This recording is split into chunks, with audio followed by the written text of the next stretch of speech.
10వ తన కుమారునైనను కుమార్తెనైనను అగ్నిగుండము దాటించు వానినైనను శకునము చెప్పు సోదగానినైనను మేఘ శకునములను గాని సర్ప శకునములను గాని చెప్పు వానినైనను చిల్లంగి వానినైనను మాంత్రికునైనను ఇంద్రజాలికునైనను కర్ణపిశాచి నడుగు వానినైనను దయ్యముల యొద్ద విచారణ చేయు వానినైనను మీ మధ్య ఉండనీయకూడదు.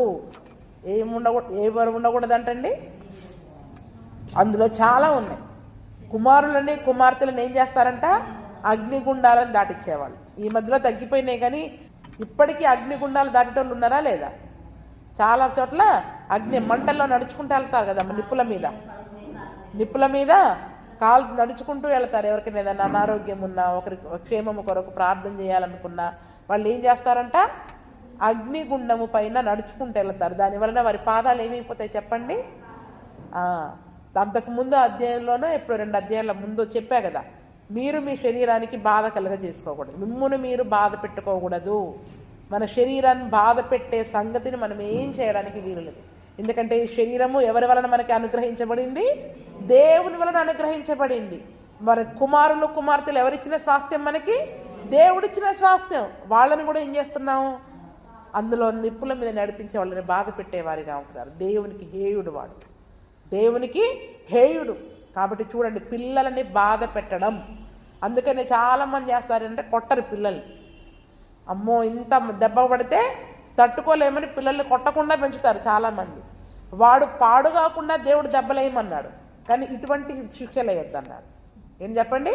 వాడు నరకం నుండి తప్పించబడాలి, వాడి బుద్ధి మూర్ఖవర్తన మూఢమైన స్వభావం విడిచిపెట్టిపోవునట్లు చిన్న చిన్న శిక్షలు వేయండి వాళ్ళకి. కానీ ఇటువంటి భయంకరమైన అగ్నిగుండాలలో నడిపించడం కానీ, భయంకరమైన స్థితిలో గుండా వెళితే ఏదో బాగుంటుంది అనడం కానీ అటువంటివి చేయడానికి వీలు లేదు. 2వది శకునము చెప్పు సోదెగాళ్ళు. అంటే ముహూర్తాలు చూస్తారు కదా. శకునం చూడడం అంటే మనం చాలాసార్లు చూస్తాం. లాభాన్ని కూడా అంటాడు, నేను శకునం చూసి ఆ విగ్రహాలు ఉన్నప్పుడు నా దగ్గర శకునం చూసుకునేవాడిని, అవన్నీ ఎవరు ఎత్తుకొచ్చేశారు. అవునా? ఇంకొక మాట కూడా అంటాడు, నేను శకునం చూసి తెలుసుకున్నాను, నువ్వు నా దగ్గరికి వచ్చిన దగ్గర నుండి నాకు క్షేమముగా ఉంది, దేవుడు నీకు తోడుగా ఉన్నాడు, కాబట్టి ఆస్తి అంతా కూడా విస్తరిస్తుంది. అంటే ప్రతి విషయంలో అన్ని జనులు ఏం చేసేవాళ్ళు? శకునం చూస్తారు, శకునాన్ని చూసేవారిగా ఉంటారు. కానీ క్రైస్తవులు అవి చూడకూడదు. ఏం చేయకూడదు చెప్పండి?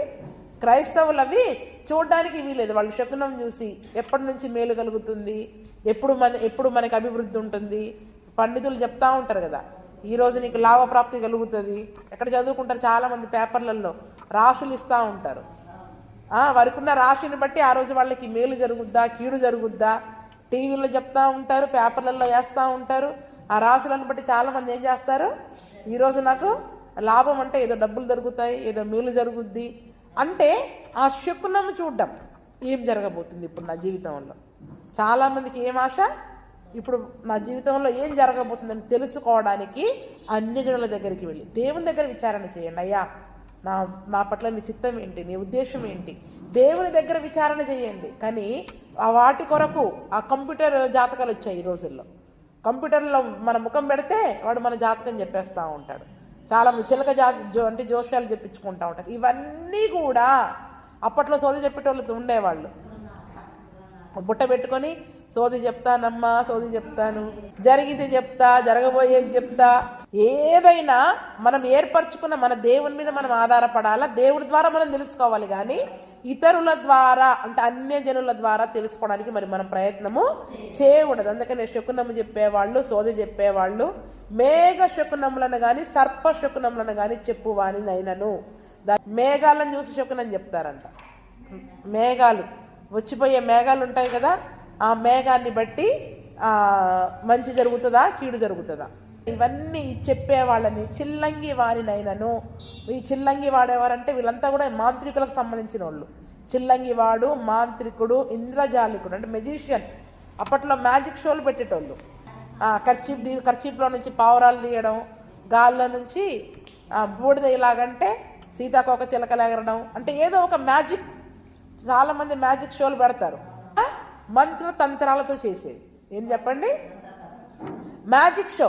అసలు అవి మనం చూడకూడదు, నమ్మకూడదు. అప్పుడప్పుడు సిటీలలో పెడతా ఉంటారు, మ్యాజిక్ షో పెడతాం, వారం రోజులు షో పెడతా ఉంటారు. పొద్దున మధ్యాహ్నం సాయంత్రం టికెట్లు పెట్టేసి అవన్నీ కూడా మనం చూడడానికి వీల్లేదు, అక్కడికి వెళ్ళడానికి వీల్లేదన్నమాట. కర్ణ పిశాచిని అడుగువారినైనను దయ్యముల యొద్ద విచారణ చేయువారిని మీ మధ్యన ఉండకూడదు. కర్ణ పిశాచులు వీళ్ళు ఇంకా భయంకరం. దయ్యముల దగ్గర విచారణ చేసేవాళ్ళు దయ్యాలను పిలుస్తారు. ఈ కర్ణ పిశాచులు ఎవరంటే చచ్చిపోయిన వాళ్ళని కూడా పిలుస్తారు. దయ్యాలను పిలిచేవాళ్ళు వేరు, కర్ణ పిశాచులు అంటే చచ్చిపోయిన వాళ్ళని పిలిచేవాళ్ళు. అయితే చాలా మంది ఏం చేస్తారంటే చచ్చిపోయిన వారి ఆత్మలను పిలిపించి వారితో ఏం జరగబోతుందో చెప్పిస్తారు. ఏం జరగబోతుందో చెప్పిస్తారు. దయ్యం నరకానికి వెళ్ళిపోతారు. ఇవన్నీ కూడా సాతాను యొక్క ఆత్మలు. సాతాను యొక్క ఆత్మలు వీళ్ళ పేర్లు పెట్టుకుని భ్రమపరుస్తూ ఉంటాయి వీళ్ళని. అందుకే చచ్చిపోయిన వాళ్ళు అసలు వాళ్ళకి ఏవి జ్ఞాపకం ఉండదని ప్రసంగి గ్రంథంలో ఉంది. భూమి మీద జరిగే దాంట్లో ఎందులో కూడా వారికి పాలు ఉండదు, వారికి ఏవి జ్ఞాపకమే ఉండదు. ఎప్పుడంటే ఇది రెండవ రాకడలో మధ్యాకాశంలో నిజంగా క్రీస్తుని చచ్చిపోయిన వాళ్ళైతే మళ్ళీ వారిని మనం ఎదుర్కొంటాం, అప్పుడు వాళ్ళు గుర్తుపడతారు. కానీ అంతవరకు వాళ్ళకి మనం గుర్తుండం, వాళ్ళకి అసలు మనం గుర్తుండం. కానీ ఇవన్నీ కూడా దయ్యాల దగ్గర విచారణ చేయడం. ఇలా చూసి చూసి అసలు అందుకనే యేసుప్రభుల వారు ఏం చేశారు, దయ్యాలు పట్టిన వాళ్ళని మాట్లాడనీయలేదు, వాటిని అడగలేదు. మాట్లాడనీయకుండా వాళ్ళని వెళ్ళగొట్టేశారు డైరెక్ట్గా. నువ్వేయాన్ని ఎంటర్టైన్మెంట్ చేసి అవి వీడియోలు తీసి మళ్ళీ యూట్యూబ్లో పెట్టడం. ఏం చేస్తారు చెప్పండి? అవి వాటిని వీడియోలు తీసి మళ్ళీ యూట్యూబ్లో పెట్టడం. నిజంగా యేసుప్రభుల వారే మాట్లాడించలేదు. మాట్లాడించకుండా వెళ్ళిపోవంటే అవన్నీ కూడా గడగడలాడుతూ వెళ్ళిపోయాయి. అందుకనే వాటి దగ్గరికి వెళ్ళి విచారణ చేయడాలు, ఎంక్వైరీలు చేయడాలు, అడగడాలు ఇవన్నీ కూడా తప్పు. ఇవన్నీ కూడా తప్పు, దేవునికి హేయమైనవి. అవి మీ మధ్యలో ఉండనే కూడదు. వీటిని చేసే ప్రతివాడు యెహోవాకు హేయుడు. హేయుడు దయ్యాల దగ్గర అడగడం కానీ, కర్ణ పిశాచి దగ్గర అడగడం కానీ, మాంత్రికుల దగ్గర. ఇప్పుడు మనోళ్ళకి బాగా అలవాటు కదా, చచ్చిపోయిందంటే చాలు, ఎందుకు చచ్చిపోయాడో మనం తెలుసుకోవాలి. వెళ్ళి ఎక్కడ అడుగుతారు? అంతే, వాళ్ళు అవన్నీ చెప్పండి. దయ్యాల దగ్గర విచారణ చేయడమే అవన్నీ కూడా, కర్ణ పిశాచుల దగ్గర విచారణ చేయడమే అవన్నీ కూడా. ఏదన్నా ఉంటే నువ్వు దేవుని దగ్గర విచారణ చేయి, దేవుడు తెలియజేస్తాడు మనకి. కానీ వీటి కొరకు అక్కడికి వెళ్ళడానికి వీలు లేదు. అందుకని అన్ని జనుల యొక్క పద్ధతుల మనలో ఉండడానికి వీలు లేదు. ఇవన్నీ చేసిన వాడు దేవునికి హేయుడు. ఏంటంటే యెహోవాకు హేయుడు. ఆ హేయమైన క్రియలను బట్టే నీ దేవుడైన యెహోవా నీ ఎదుట నుండి ఆ జనములను వెళ్ళగొట్టుచున్నాడు. ఇప్పుడు మనం చదువుకున్నాం కదా, ఎందుకు వెళ్ళగొట్టాడు? కనానీయులని వాళ్ళు చేశారు కాబట్టి వెళ్ళగొట్టాడు. ఇప్పుడు మళ్ళీ మనం అవే చేస్తూ ఉంటుంటే మరి మనల్ని కూడా దేవుడు తన నోటి నుండి ఉమ్మివేసేవాడిగా ఉంటా ఉన్నాడు. అందుకని చూడండి, చాలామంది రాజులు ఇంతగా కట్టడలు నియమించినా కూడా చాలామంది మరి దేవుడు అధికారం ఇచ్చిన అధికారాన్ని బట్టి మళ్ళీ తర్వాత కాలంలో చాలామంది ఆ పనులు చేసేవారిగా ఉన్నారు. 1-2 సంగతులు చెప్తా. 2వ రాజులు 16:2 నుండి.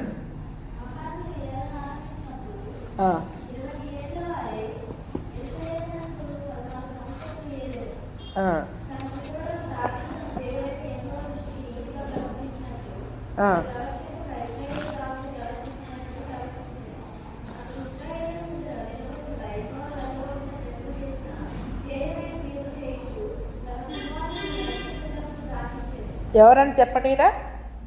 యూదా రాజు. ఏ దేశానికి రాజు అయినా? యూదులకి రాజు. అయినా యూదా రాజు అయిన ఆహాజు ఏం చేశాడంట? దావీదు వల్ల నీతిగా ప్రవర్తించలేదంట.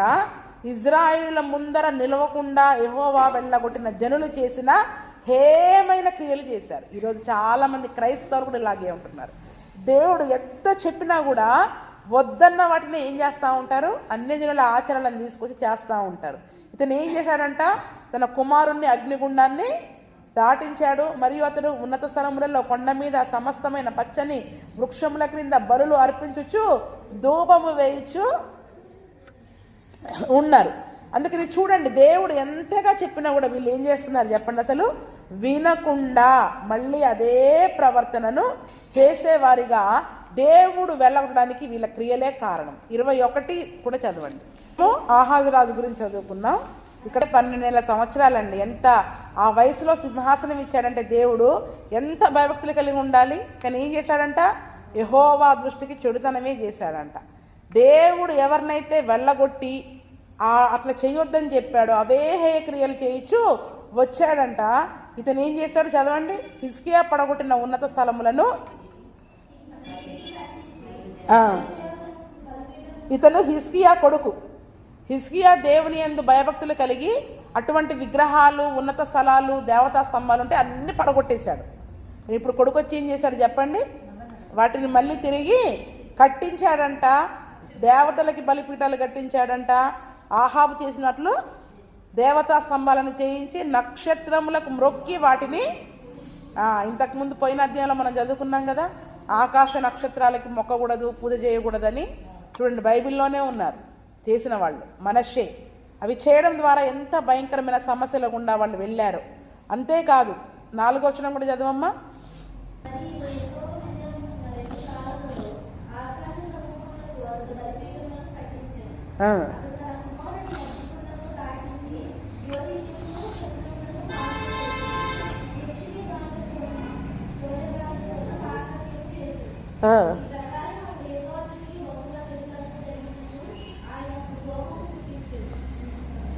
ఏడవ వచనంలో చూసినట్లయితే దేవుని మందిరంలో ఒక ఆశ్చర్య ప్రతిమను కూడా ఉంచాడంట.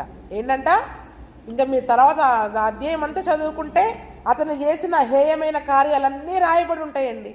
ఎంత చూడండి, దేవుని మందిరములోనే 2 శాలలలో ఆకాశ సమూహాలకి బలిపీఠాలు కట్టాడు. అంటే పరిశుద్ధ మందిరంలో ఏం చేశాడు? ఆకాశ మందిరాలకి, నక్షత్రాలకి, సమూహాలకి బలిపీఠాలు కట్టాడు. అగ్నిగుండం దాటించాడు. ఏదేదైతే ఇక్కడ హేయ క్రియలు చేయొద్దన్నాడో అవన్నీ చేశాడంట. అవన్నీ చేసి దేవుడు సదాకాలం నా నామం ఇక్కడ ఉంటుందన్న మందిరములో ఆషేరు ప్రతిమను కూడా అక్కడ దేవుడు నిలిపాడంట. చూడండి, మరి ఇవన్నీ హేయ కార్యాలు చేసినప్పుడు దేవుడు ఆ మందిరంలో ఉంటాడా? దేవుడు ఆ మందిరంలో ఉంటాడా? ఇప్పుడు ముందు మన దేహమే దేవాలయం కదా. మరి మనం ఆ కార్యాలు చేస్తే మనలో ఉండడు ఆయన? ఈ మందిరంలో అటువంటి బయట ఆచారాలన్నీ తీసుకొచ్చి మనం చేయడం మొదలు పెడితే మందిరంలో కూడా దేవుడు ఉండడు. అందుకని చూడండి, ఏదో ఆచారం బాగుంది, పద్ధతి బాగుందని చేయడం ముఖ్యం కాదు. అది దేవుడు మనకు సెలవిచ్చాడా లేదా అని మరి మనము తెలుసుకునే వారుగా ఉండాలి. చూడండి, సౌలు కూడా చివరికి ఏం చేశాడు? దేవుని దగ్గర విచారణ చేయడానికి సమూయేలు చనిపోయాడు.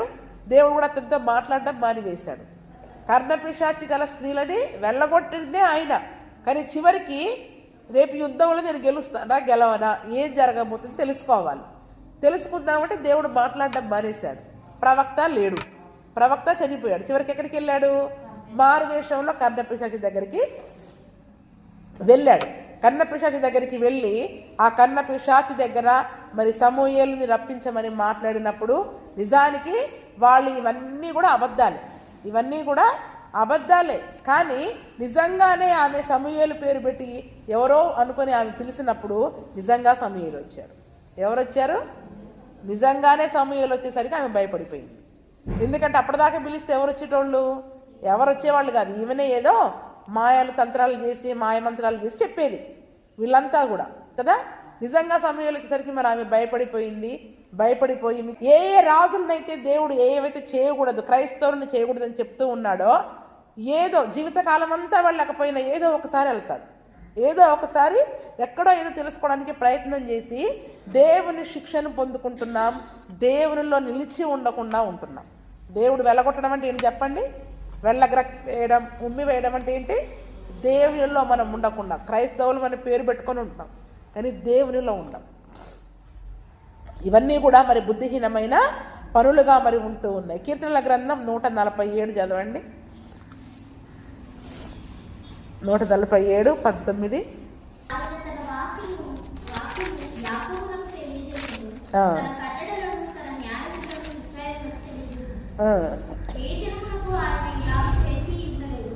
ఏ జనమునకు కూడా ఆయన ఇలాగూ చేసి ఉండలేదు. ఆయన న్యాయ విధులు వారికి తెలియకనే యెహోవాను. ఎందుకంటే అన్ని జనులకి దేవుని యొక్క న్యాయం తెలవదు, విధులు తెలవవు, క్రీడలు తెలవవు. కానీ దేవుడు మనకు తెలియజేశాడా లేదా? దేవుడు ఇజ్రాయేలుని ఏర్పరచుకుని ఏం తెలియజేశాడండి? ఆయన వాక్యం యాకోబుకు తెలియజేశాడు. అంటే వాక్యం ద్వారా మనం ఏం తెలుసుకుంటున్నాం? అవి చెయ్యకూడదు అని మనం తెలుసుకుంటున్నాం. ఆ వాక్యం వాళ్ళకు ఉందా? ఆ వాక్యం బయట అన్ని జనులకు ఉందా? లేదు. కాబట్టి వాళ్ళకు తెలియదు. కానీ ఆయన తన వాక్యము యాకోబునకు తెలియజేశాను, కట్టడలు న్యాయ విధులు ఇజ్రాయేలునకు తెలియజేశారు. ఏమి చెయ్యాలి, ఏమి చేయకూడదు మనకు తెలియజేస్తున్నాడు దేవుడు. వాళ్ళకి తెలియదు, మనకు తెలియజేస్తున్నాడు. తెలియని వాళ్ళతో మనం ఏం చేస్తున్నాం? తెలిసినోడు పోయి తెలియనోడి దగ్గర నేర్చుకుంటున్నాడు. ఇప్పుడు ఏం చేస్తున్నాడు? వాడికి మనం తెలియచేయాల్సింది పోయి మనం ఏం చేస్తున్నాం చెప్పండి? ఇప్పుడు వాడికి తెలియనోడికి వాక్యం చెప్పాల్సింది పోయి అసలు వాడికి ఏమి తెలియనోడి దగ్గర వాడి దగ్గర మనం నేర్చుకునేవి చేస్తూ ఉన్నాం. చూడండి, అందుకని మేము 1కి 10 సార్లు ఈ యొక్క వాస్తులని కానీ మంచి రోజులని కానీ ఈ పద్ధతులన్నీ కూడా అన్యజనుల ఆచారాలు. వాళ్ళకి వాక్యం తెలవదు. దేవుడు వాక్యం తను ఏర్పరచుకున్న యాకోబుకి ఇచ్చాడు, ఇజ్రాయేలు ప్రజలకు ఇచ్చాడు. కట్టడలు న్యాయ విధులు అనేవి మనకున్నాయి, మనకు తెలుసు. కాబట్టి అరే ఇలా చేయకూడదు కదా అని మనం నేర్చుకొని తెలియని వారికి మనం తెలియచేయాలి. అవన్నీ నిజమైనవి కాదండి, నిజమైన దేవుడు ఉన్నారు, ఇవన్నీ మనం చేయాల్సిన అవసరం లేదు అని వారికి మనం తెలియచేయాలి. అసలు ఏ జనానికి ఆయన ఇలా తెలియచేయలేదు. మిగిలిన జనాలకి ఇటువంటి కట్టడలు కానీ న్యాయ విధులు కానీ ఆజ్ఞలు కానీ లేనేలేవు. మనం ఎంత ధన్యులము. తెలుసుకొని దేవుని చేత మనం వెళ్ళగ్రక్కి వేయబడకుండా, ఉమ్మి వేయబడకుండా, దేవుని శిక్షను మనం పొందుకోకుండా దేవుడు మనకు తెలియజేస్తున్నాడు. ఈ సంగతులన్నీ కూడా దేవుడు మనకు తెలియజేస్తూ ఉన్నాడు. వారికి తెలియక ఏ ఉన్నవి ఈ న్యాయ విధులు వారికి తెలియవు. కాబట్టి వాళ్ళు చేస్తున్నారని ఇప్పుడు మనం చేయాలా? మనల్ని చూసి వాళ్ళు నేర్చుకోవాలా? వాళ్ళని చూసి మనం నేర్చుకోవాలా? తెలిసినోడి దగ్గర తెలియనోడు నేర్చుకోవాలా? తెలియనోడి దగ్గర తెలిసినోడు నేర్చుకోవాలా? చెప్పండి. ఇప్పుడు మనల్ని చూసి లోకం నేర్చుకోవాలి. ఒక క్రైస్తవుని చూసి చుట్టుపక్కల వాళ్ళు బ్రతకడం అంటే ఎలాగే, నీతిగా జీవించడం అంటే ఎలాగా, యథార్థంగా ఉండడం అంటే ఎలాగా, నోటిని కాపాడుకోవడం అంటే ఎలాగా, క్రైస్తవులను చూసి చుట్టుపక్కల నేర్చుకున్నట్లు చేయాలి. మనం ఏం చేస్తున్నాం? వాళ్ళలాగానే మన నోరు ఉంటుంది, వాళ్ళలాగానే మన బ్రతుకులు ఉంటున్నాయి, వాళ్ళలాగానే మన జీవితాలు ఉంటున్నాయి. అందుకనే వాళ్ళలాగానే మనం కూడా ఆశీర్వాదాలు పొందుకోకుండానే పొందుకుంటున్నాం. కానీ పరిపూర్ణమైన దీవెనలు పొందుకోవట్లా, ఇంకా పరిపూర్ణమైన ఫలాలు పొందుకోవట్లా. మరి మనం ఇంకా ఈరోజు ఎవరికి ఆజ్ఞలు లేవు, ఎవరికి కట్టడలు లేవు, ఎవరికి తెలియచేయలేదు. కానీ ఈరోజు దేవుడు మనకు తెలియచేశాడు. అంతేకాకుండా మరి ఇవన్నీ కూడా నేటి దినములలో చాలామంది క్రైస్తవులే అబద్ధ బోధకులుగా తయారైపోయి ఎలా మొదలు పెట్టేశారంటే ఇవన్నీ చేయడం మొదలు పెడతా ఉన్నారు. మంచి రోజులు చెప్పడము, క్రైస్తవులే సేవకులలోనే మొదలయ్యారు. మంచి రోజులు చూడడం, పాలు పొంగించడాలు, వాస్తులు చూడ్డాలు, ఇవన్నీ కూడా ఇప్పుడు ఎలా తిరిగినాయంటే క్రైస్తవ్యంలోకి వచ్చేసాయి. ఎలాగొచ్చేసాయంటే అబద్ధ సేవకుల ద్వారా, అబద్ధ ప్రవక్తల ద్వారా. నేను వారి నోట అబద్ధములాడ ఆత్మగా ఉంటానని దేవుడు పంపించినట్టుగా ఈరోజు సేవకులే మొదలుపెట్టారు. ఇవన్నీ చేసే సేవకులను కూడా నమ్మడానికి వీల్లేదు. ఏం చెప్పండి? సంఘాల్లోకి లాక్కొచ్చేది ఎవరు చెప్పండి ఇప్పుడు? ఎందుకంటే దీని చరిత్ర కూడా చాలా ఉంది. దీని చరిత్ర చాలా పెద్దగా ఉంది. మొట్టమొదట బ్రాహ్మణులు, పండితులు, పెద్ద కులాలోళ్ళు, ఈ ఆచారాలు చేసేవాళ్ళు సేవకులయ్యి వాళ్ళు కులాలుగా విడిపోయారు. మేము అంటరానోళ్ళతో కలిసి ప్రార్థనలు చేయలేమని వాళ్ళకు వాళ్ళు విడిపోయి వాళ్ళ కుల పెద్దలనే వాళ్ళు పాస్టర్లుగా నియమించుకొని మన కులానికి బట్టి ఈ ఆచారాలు ఉన్నాయి కాబట్టి ఈ కులాచారాలను కలుపుకొని ఈ యేసు ప్రభువుని నమ్ముకున్నాం చాలు, ఈ పద్ధతుల్లో కలుపుకుంటూ యేసు ప్రభువుల్లో వాళ్ళు జీవించేవాళ్ళు. అలాగా కులాన్ని బట్టి మందిరాలు మొదలైపోయాయి, కులాలను బట్టి ఆచారాలు మొదలైపోయాయి. కులాలను బట్టి ఏమైపోయింది? ఇప్పుడు కుల సంఘాలు తయారైపోయాయి. ఏమైపోయినాయి ఇప్పుడు? ఇవన్నీ ఎక్కడికి వచ్చేసాయి? ఇప్పుడు ఈ ఆ కులాన్ని బట్టి కులాచారాలన్నీ ఎక్కడికి వచ్చేసాయి చెప్పండి? ఇప్పుడు సంఘంలోనికి వచ్చేసాయి. సంఘం ప్రత్యేకించబడాలి లోకంలో నుండి, కానీ కులాన్ని పట్టుకొచ్చేసారు సంఘంలోనికి. ఎక్కడికి పట్టుకొచ్చేసారు? పట్టుకొచ్చేసి మన కులానికి ఆచారం కొన్ని చోట్ల. అందుకనే చూడండి, మనం కులం కదండి, మన కులాచారం ప్రకారం మనం ఉండొచ్చు, మన సంఘానికి రండి అని కులాలను బట్టి పిలుచుకుంటా ఉంటారు. ఎందుకు? వాళ్ళ కులాచారాలన్నీ అందులో పాటించుకోండి. వాళ్ళు కల్పించుకున్నారు. వాళ్ళకి అనుకూలమైన పద్ధతులు, అనుకూలమైన బోధలు, అనుకూలమైన సంగతులు వాళ్ళు చేసుకుంటూ ఉంటున్నారు. కానీ అవేవి దేవునికి హేయమైనవి, అవేవి కూడా దేవుని దృష్టిలో సరి అయినవి కానే కాదు. అందుకని మొదటి తిమోతికి రాసిన పత్రికలో రాస్తాడు, చదవండి. మొదటి తిమోతి 4 మొదటి నుండి.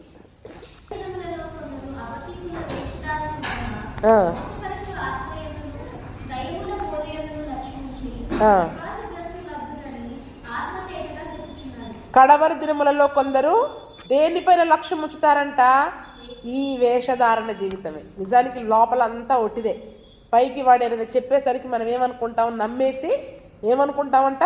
మోసపరిచే ఆత్మయందు దయ్యముల బోధ ఎందు లక్ష్యం ఉంచుతున్నాం. ఈరోజు చాలా మంది అబద్ధ ప్రవక్తలు వచ్చారు, అబద్ధ సేవకులు వస్తున్నారు.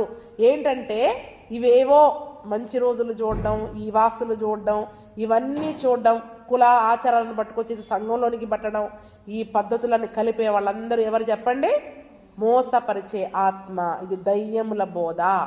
చెయ్యవచ్చు అని చెప్పే ప్రతి వారు దయ్యముల బోధన పైన ఆసక్తి కలిగి ఉంటున్నారు. అది వాళ్ళకి ఇష్టం. ఈ పద్ధతి, ఈ సంఘం మీద మనకు అనుకూలంగా ఉంది, ఇక్కడ చేయమంటున్నారు కాబట్టి ఇక్కడ ఉండొచ్చు.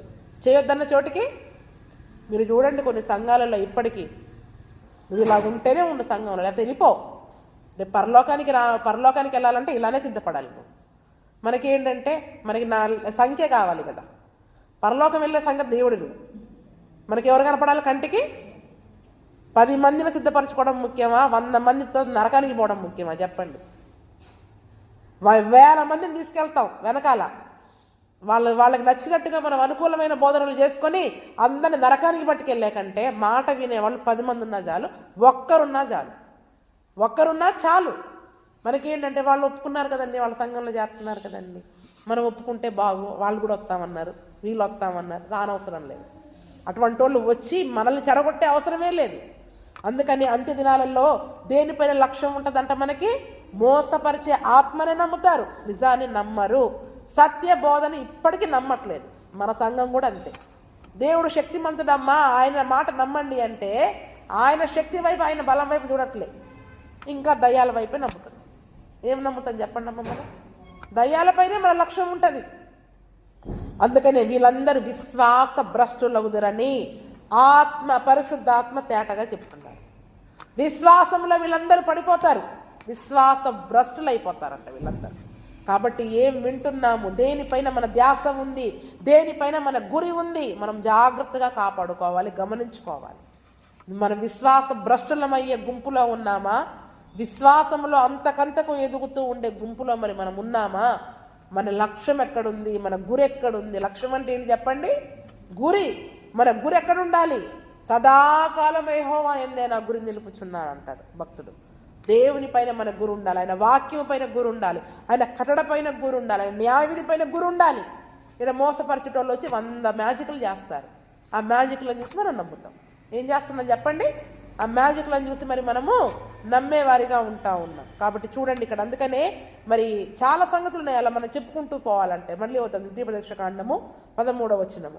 నీవు నీ దేవుడిని యెహోవా యందు యథార్థపరుడవై ఉండవలెను. ఎలాగుండాలంటే దేవుని దగ్గర యథార్థంగా ఉండండి. ఇక్కడ నా అంత భక్తి పరుడు లేడన్నట్టు ఇక్కడ నటిస్తాం. బయటికి పోతే మన బ్రతుకు ఎట్లా ఉంటుందో దేవుడు చూస్తూ ఉన్నాడు. యథార్థంగా ఉండండి. ఇక్కడ ఎలాగున్నావో బయట అలాగే ఉండాలి. మందిరంలో ఎలా ప్రవర్తిస్తున్నావో, ఎంత భయభక్తులు కలిగి ఉంటున్నావో అలాగే ఉండాలి. మనిషి ముందు ఎలాగుంటున్నావో మనిషి వెనకాల కూడా అలాగే ఉండాలి. యథార్థత, దాని గురించి చెప్పుకుంటే చాలా సంగతులు ఉన్నాయి. నేను తర్వాత ఎప్పుడైనా నేను దాని సంగతులు కూడా చెప్తాను. అందుకని చూడండి, నీవు స్వాధీనపరుచుకును జనములు మేఘశకునములను చెప్పు వారి మాటలను సోదెకారి మాటను వింటారు. నీ దేవుడిని యెహోవా నిన్ను అలా చేయనీయడు. హోరేబుల సమాధి దినమున నేను చావక ఉండునట్లు మళ్ళీ నా దేవుడిని యెహోవా స్వరము నాకు వినిపింపబడకుండును గాక, ఈ గొప్ప అగ్ని నాకు ఇకను కనబడకుండును గాక అని చెప్పితివి. ఆ సమయంలో నీ దేవుడిని యెహోవాని అడిగిన వాటన్నిటి చొప్పున నీ దేవుడిని యెహోవా నీ మధ్యను నా వంటి ప్రవక్తను నీ సహోదరులు నీ కొరకు పుట్టింతును, ఆయన మాట నువ్వు వినవలెను. ఏమంటున్నాడు? మళ్ళీ అటువంటి సంగతి జరగకూడదు. హోరేబుల మేము చావక ఉండునట్లు నా దేవుడని యెహోవా స్వరము నాకు వినబడకుండును గాక. ఎందుకంటే ఆయన స్వరాన్ని విని హోరేబుల వాళ్ళు ఏమన్నారు? బాబు, ఈ స్వరాన్ని వింటే మేము చచ్చిపోతాం, ఆ స్వరాన్ని మేము వినలేము, మోషే గారు మేము ఆయన స్వరాన్ని వినలేము, కాబట్టి నువ్వే దేవునితో మాట్లాడి మాకు ఆ దేవుడు ఏం తెలియజేస్తాడో ఆ సంగతిని మాకు తెలియచేయి అని ఆ రోజు వాళ్ళు మోషేతో అన్నారు. కాబట్టి మేము చావకుండా ఉండాలంటే నువ్వే వారితోటి మాట్లాడు, అటువంటి స్వరము నాకు వినబడకుండునుగాక. ఆ రోజు నేను హోరేబులో ఉన్న స్వరము నేను మళ్ళీ వినడానికి వింటే నేను చచ్చిపోతానేమో అన్న భయము, ఆ యొక్క గద్దింపు, గంభీరమైన స్వరము, అగ్నిలో నుంచి మరి దేవుడు మాట్లాడుతూ ఉన్నప్పుడు ఆ దినమున ప్రజలందరూ భయపడిపోయారు, వణికిపోయారు. ఈరోజు దేవుడు మాట్లాడుతుంటే మనకి భయము లేదు, వణుకు లేదు. ఏం లేదు చెప్పండి? భయము లేదు, వణకు లేదు. ఆ రోజు ఇజ్రాయేల్ ప్రజలు అన్నారు, అటువంటి గంభీరమైన స్వరం ఉంటే నేను చచ్చిపోతానేమో, మళ్ళీ ఆ రోజు నా జీవితంలో రాకూడదని తను కోరుకున్నాను, ఎందుకంటే ఈ గొప్ప అగ్ని నాకు ఇకను కనబడకుండును గాక అని నువ్వు చెప్పావు. అప్పుడు దేవుడు ఏమంటున్నాడు, ఇటువంటి ఒక ప్రవక్తను నీ సహోదరుల నుండి నేను నీ కొరకు పుట్టిస్తా, నువ్వు ఆయన మాట వినాలి. ఏమంటున్నాడు? నువ్వు ఆయన మాట. అంతే అది. ఇంకా ఏమంటున్నాడు? దానికి వారు చెప్పిన మాట మంచిది, వారి సహోదరుల నుండి నీ వంటి ప్రవక్తను వారి కొరకు నేను పుట్టిస్తాను, అతని నోట నా మాటలను ఉంచుతాను, అతనికి ఆజ్ఞాపించినది యావత్తు అతను వారితో చెప్పును, అతను నా నామమును చెప్పు నా మాటలను వినిన వారిని దాని గురించి విచారణ చేసింది. వినని వారిని దాని గూర్చి విచారణ చేస్తాను అని చెప్తూ ఉన్నాడు. చూడండి, అక్కడ మోషేతో మాట్లాడుతూ ఉన్నాడు, నీలాంటి ప్రవక్తను నేను పుట్టిస్తా. ఎందుకంటే ఆ రోజు నేను డైరెక్ట్గా మాట్లాడితే వాళ్ళు మేము ఎక్కడ చనిపోతామేమో అని భయపడ్డారు. అందుకే దేవుడు ప్రవక్తల ద్వారా మాట్లాడిస్తూ ఉన్నాడు, వాక్యం ద్వారా మాట్లాడిస్తూ ఉన్నాడు. ఆ వాక్యమై ఉన్న ప్రవక్తనే యేసు ప్రభువునే ఈ లోకానికి పంపించాడు. అందుకే మీలో నేను ఒక ప్రవక్తను పుట్టిస్తాను అంటే ఎవరా ప్రవక్త? ప్రభువు అయిన యేసు క్రీస్తుని. మోషే లాంటి ప్రవక్త, మోషే కంటే శ్రేష్ఠుడని మనం పాడుకుంటాం కదా. కంటే శ్రేష్టమైన ప్రవక్తని దేవుడు మన కొరకు పంపించారు. అతని నోటిలో ఏముంచారంట? దేవుని మాటలు. అందుకనే పరిశుద్ధ గ్రంథంలో యేసు ప్రభుల వారు అంటారు, నేను పలికింది ఏదైనా నా తండ్రి నాకు సెలవిచ్చిందే నేను మాట్లాడుతున్నా. ఈ పరిశుద్ధ గ్రంథంలో రాయబడిన ప్రతి మాట దేవుని నోటిలో నుండి వచ్చిన మాట. ఏం మాట చెప్పండి? దేవుని నోటిలో నుండి వచ్చిన మాట. యేసు ప్రభు ద్వారా దేవుడు మనందరి కొరకు మాటలు సెలవిచ్చాడు. దేవుడు ఆజ్ఞాపించింది ప్రతిదీ కూడా అతను మనతో చెప్పాడు. అతను దేవుని నామమున చెప్పు నా మాటలను వినని వారిని గూర్చి దేవుడు ఏం చేస్తా అంటున్నాడు? విచారణ చేస్తా. ఎంక్వైరీ కమిషన్ పడుతుంది మన పైన, విచారణ కమిటీ వేస్తాడంట దేవుడు. యేసు ప్రభువు నోట నుండి ఎన్ని మాటలు వస్తున్నాయండి ఇందులో. ఈ బైబిల్లో ఉన్న ప్రతి మాట యేసు ప్రభువు నోట నుండి వచ్చిన మాట. దానిని వినని వారిని పైన దేవుడు ఏమంటున్నాడు? నువ్వు ఎందుకు వినలేదు? దైవ సేవకులు ఈ మాట నీకు చెప్పారా లేదా? జాగ్రత్తగా ఉండమని చెప్పారా లేదా? ఇలా చేయవద్దని చెప్పారా లేదా?